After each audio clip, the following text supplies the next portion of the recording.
ایسا گاؤں جہاں ہر دن ایک ایسا درد ابھرتا جو دیکھنے والوں کو پگھلا کر رکھ دیتا۔ آخر 21 دن بعد ایسا کیا کام ہوتا جو اس گاؤں کو لرز کر رکھ دیتا؟ ایسی چیز جو آتے ہی اپنی دہشت چھوڑ دیتی تھی۔ اس گاؤں میں اس خوف کے عالم کے باوجود دل پتھر کے تھے۔ احساس نہیں تھا، گمراہی عام تھی، ایک ایسی چیز جس گاؤں کی پیاس تھی۔ اس گاؤں میں ایسی چیز لینا چاہتی تھی جو ہر کسی کو لرز دیتی تھی، لیکن یہ خوف کچھ وقت تک ہوتا۔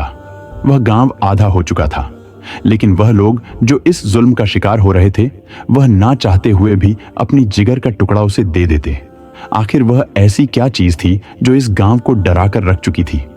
وہ جنگل کی بلا تھی جس کی طاقت بہت زیادہ تھی، اس کو کوئی روک نہیں سکتا تھا۔ نہ چاہتے ہوئے بھی وہ ایسا ظلم کر جاتی جو خدا کسی کو نہ دکھائے۔ یہ اللہ کا عذاب تھا یا کچھ اور؟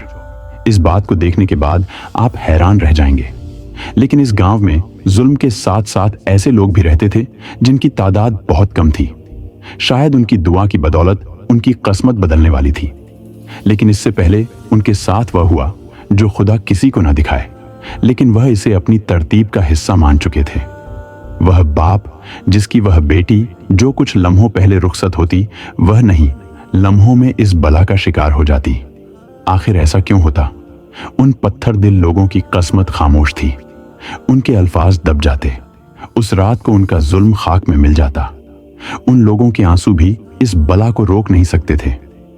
پھر ایک بزرگ جن کا مبارک قدم اس گاؤں میں آیا، انہوں نے 21 تاریخ کی۔ اس رات کو ایک ایسا راج جانا جس نے گاون والوں کو ہلا کر رکھ دیا۔ وہ راج ایسا راج تھا جو سنتے ہی لوگ بے ہوش ہو گئے۔ آخر وہ ایسا کون سا راج تھا؟ اور آخر وہ بلا کیوں کرتی تھی؟ کیا یہ عذاب تھا یا ان کی اپنی ہی نادانی منزل کچھ فاصلے پر تھی؟ لیکن اس کی چابی شاید ان کے پاس تھی ہی نہیں، ان کی عقل ختم ہو چکی تھی۔ ہر دن وہاں جنا ہوتا، وہاں مرد زبردستی نہیں بلکہ عورتیں اپنی مرضی سے وہ کام کروایا کرتی تھیں جو انسانیت کی ساری حدوں کو پار کر دیتا۔ ہر گھر میں بے حیائی تھی، ہر انسان کے منہ پر گندگی نظر آتی تھی۔ وہاں کوئی ایسا نہیں تھا جو ان کی راہ بدلے۔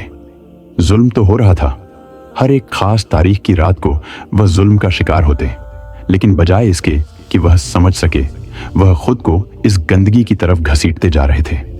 ایک ایسا گاؤں جہاں امن اور پرسکون ماحول تھا۔ وہ گاؤں تھا تو غیر مسلمانوں کا، لیکن وہاں پر چند ایسے گھرانے تھے جو مسلمانوں کے تھے۔ انہی گھرانوں میں سے ایک ایسا گھر جس کی مثال وہ ہندو بھی خود اپنے منہ سے دیتے، اپنی ہر چیز امانت ان کے پاس رکھواتے۔ وہ گھر الہی بخش کا تھا۔ الہی بخش جو بہت نیک اور پرہیزگار انسان تھے، ان کو